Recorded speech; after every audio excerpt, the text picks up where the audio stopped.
Good morning students, कैसे हैं आप सब। आज हम कक्षा 7वीं की हिंदी व्याकरण में बच्चों पाठ 20 पाठ का नाम है विराम चिन्ह। बच्चों आज हम विराम चिन्ह के बारे में विस्तार पूर्वक पढ़ेंगे। विराम चिन्ह किसे कहते हैं? विराम विराम का अर्थ होता है रुकना, ठीक है, जिसमें हम अपने भाव और विचारों को किसी के सामने प्रकट करते स्पष्ट रूप से, तो वहाँ पर विराम चिन्ह का होना बहुत आवश्यक होता है।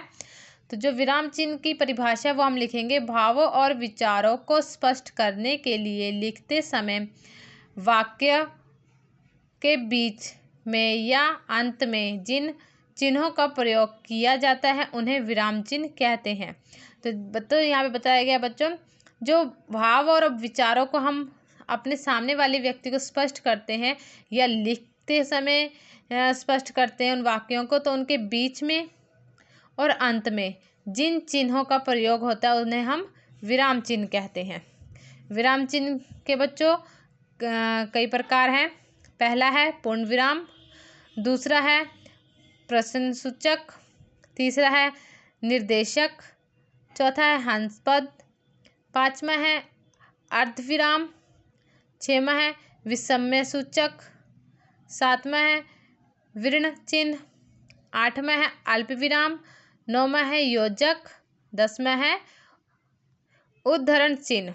ठीक है, तो बच्चों इसमें जो कई चिन्ह लिखे हैं, कई तो चिन्ह जो वाक्यों के बीच में भी प्रयोग होते हैं और कई वाक्यों के पीछे जो वाक्य के अंत में प्रयोग किए जाते हैं। हम पहले वो वाले चिन्ह के बारे में अच्छे से जानेंगे। पहला है पूर्ण विराम। तो पूर्ण विराम होता है सामान्य कथन वाले सभी प्रकार के वाक्यों, सरल, संयुक्त और मिश्र के अंत में पूर्ण विराम का चिन्ह लगाया जाता है। जैसे देखो, तुम जाओ, तो जो हम लास्ट में जो डंडी लगाते हैं उसको हम पूर्ण विराम कहते हैं, जिसमें हम देखो सिंपल सा किसी को कुछ नहीं कह रहे, सिर्फ सिंपल सी बात बोलते हैं, सरल सी, तो उसमें हम क्या है बोलेंगे, तुम जाओ, तो वहाँ पर हम पीछे क्या लगा देंगे, पूर्ण विराम। जैसे दूसरा उदाहरण दिया है, रमेश नहीं आएगा, पूर्ण विराम। ठीक है, उसके बाद दूसरा है प्रश्नसूचक चिन्ह। प्रश्नसूचक में प्रश्न वाक्यों के अंत में इस चिन्ह का प्रयोग किया जाता है। जो बच्चों प्रश्न का चिन्ह होता है वो हम जब कोई वाक्य को ख़त्म करते हैं तब इसका प्रयोग किया जाता है। जैसे तुम कब आए, जब हम किसी से कोई प्रश्न पूछते हैं तब हम इस चिन्ह का प्रयोग करते हैं, तुम कब आए। तुम क्या चाहते हो, क्या आप खाना खाएंगे। तो बच्चों जब हम किसी से कुछ पूछते हैं तो हम को ये जो प्रश्न सूचक चिन्ह है उसका प्रयोग करते हैं।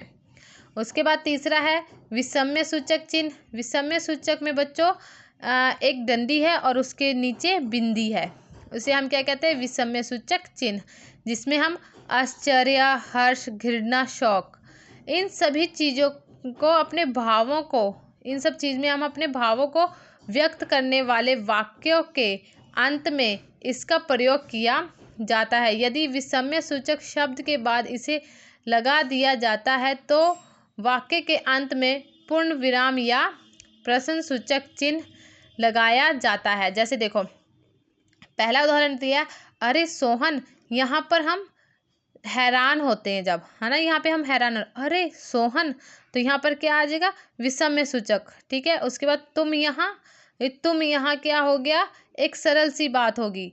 ठीक है, तो हम पीछे क्या लगा देंगे, पूर्ण विराम। ठीक है, जैसे देखो एक और उदाहरण है, लड़को, यहाँ पे लड़को बोला आश्चर्य से, लड़को विषम्य सूचक चिन्ह।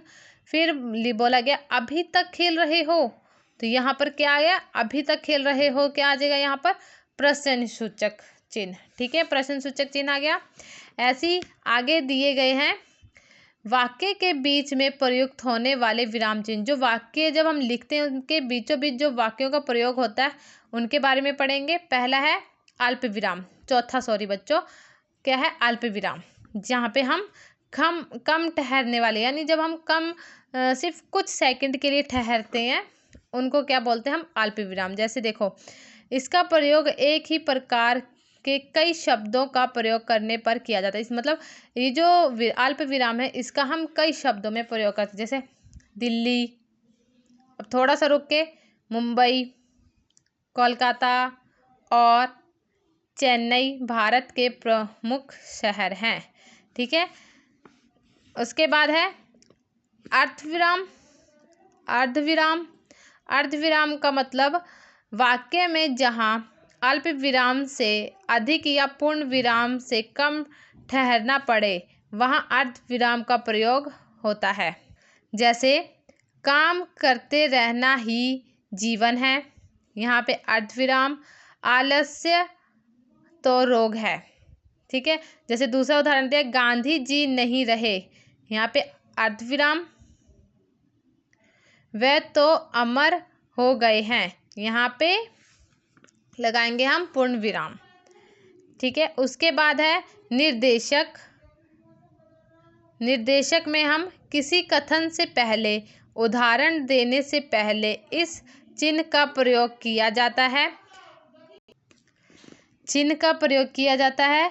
यह आकार में योजक चिन्ह से थोड़ा बड़ा होता है। जैसे देखो यहाँ पर क्या है, जब हम कोई उदाहरण देते तो उससे पहले हम लिखते हैं ना जैसे, और फिर एक माइनस जैसा साइन होता है, उसको हम निर्देशक कहते हैं, जिसमें हम किसी चीज़ को, किसी को निर्देश यानी किसी को कोई चीज़ बता रहे हैं, निर्देश देते हैं, तब हम इस चिन्ह का प्रयोग करते हैं। जैसे मोहन ने कहा, किसी कहा मैं यह नहीं मान सकता। ठीक है, तो यहाँ पर हम क्या लगाएंगे, निर्देशक का चिन्ह। ठीक है बच्चों, आज के लिए हम बस इतना ही पढ़ेंगे, बाकी का हम अगली वीडियो में करेंगे। आप सभी ने इस पाठ को अच्छे से पढ़ना है और समझना है। ठीक है बच्चों, thank you, have a nice day.